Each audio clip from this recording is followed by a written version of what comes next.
大家好，我是阿丽，今天分享个豆角蔬菜丸子的做法，吃起来 Q 弹爽滑。首先准备把洗净后的豆角，给它切成小碎丁，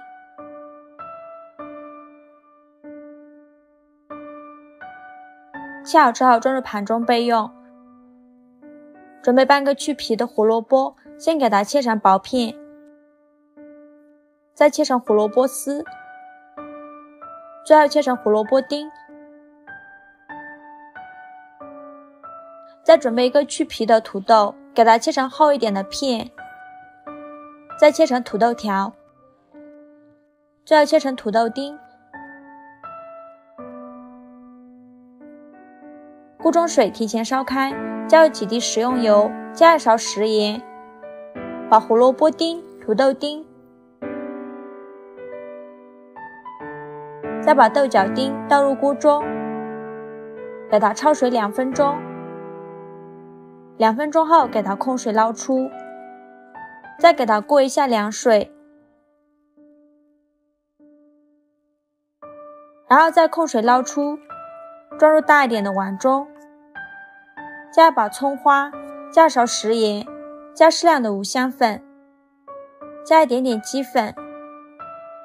先给它搅拌均匀，然后加入100克土豆淀粉，继续搅拌均匀。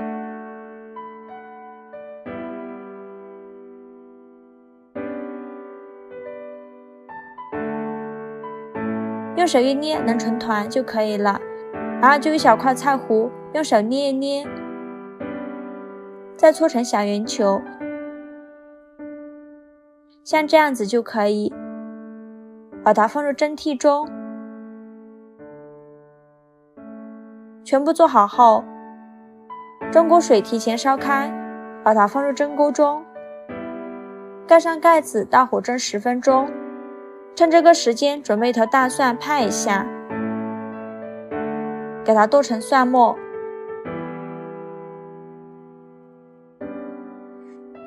装入碗中备用。